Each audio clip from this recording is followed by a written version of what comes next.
Hana, gaano nga ba katindi yung epekto? Ang balita ko parang ito na yata ang pinakamatindi kumpara sa mga nagdaang bagyo, itong bagyong Nika. Tama ba?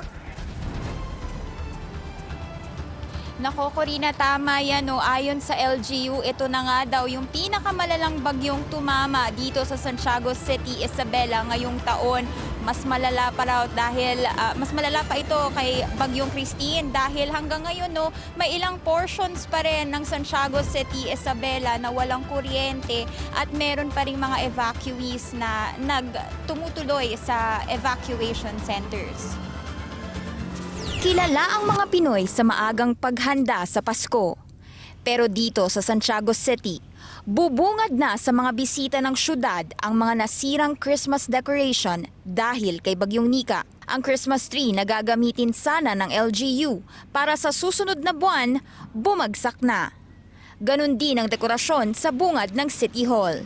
Dahil sa mga naglalakihang punong bumagsak, nasira ang Christmas signage na ito. Hindi naman na muna raw prioridad ng LGU ang paghahanda sa Pasko at sa halip uunahin ang mga nasalanta ng bagyo. Halos kahit saan kasi sa Santiago, kitang-kita ang epekto ni Bagyong Nika. Mula sa mga nasirang yero, nagbagsak ang puno at mga natumbang poste ng kuryente. Si Flor, hindi na nag-abala pang lumikas kahit binahana ang tinutuluyan nito malapit sa highway. Opo, wala pong choice. Diyan po kami nakatira eh. Pero kung talagang maabot na po kami sa taas, pwede po kaming magpatulong sa government na lilikas po. Sa tala ng LGU, hindi bababa sa 1,400 families o halos 5,000 individual ang nailikas dahil kay Bagyong Nika. Hanggang kaninang tanghali, walang kuryente sa syudad.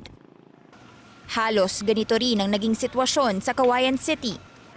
Ang Alicaucao Bridge, tuluyan ng lumubog dahil sa pag-apaw ng Cagayan River. Para sa mga opisyal ng barangay, sakaling tuluyang maapektuhan ng bagyong Ophel ang bansa, paghahandaan pa rin nila ito kahit na kakadaan lang ni Bagyong Nika. Masyado tayong pagod, kaya lang ganun talaga ang aming tungkulin po. Lagi po kaming handa para sa aming kabarangay. Tulad ng Santiago City, wala ring kuryente sa buong Cauayan. Pinagpursigihan naman itong ibalik ng kanilang power provider ngayong araw. Sabi ng Isabela One Electric Cooperative Incorporated o ISELCO, tuloy-tuloy ang kanilang inspeksyon at pag-restore ng power line sa lalawigan. Nagbukas na rin sila ng libreng charging stations para sa member consumer owners nito.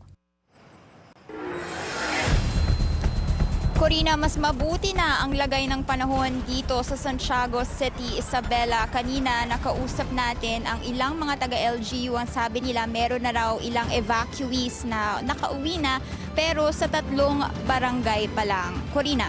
So, Hana, kausap din natin ang ilang mga leader ng mga LGU dyan sa Norte.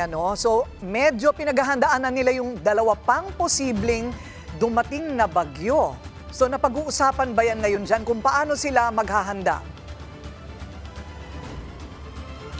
Yes, Corina, para sa Local Disaster Risk Reduction and Management dito, paghahandaan nila agad yung posibleng magiging pinsala ng Bagyong Ophel. Kasabayan nung mga clearing operation at pamamahagi ng relief pack sa mga evacuee sa mga community center. Maghahanda pa rin sila ng kanilang rescue teams at magpe-preposition na ng relief pack sakaling kailanganin dahil sa parating na bagyo. Balik sa'yo, Corina. Okay, maraming salamat si Hana T. Live nag-uulat mula sa Isabela.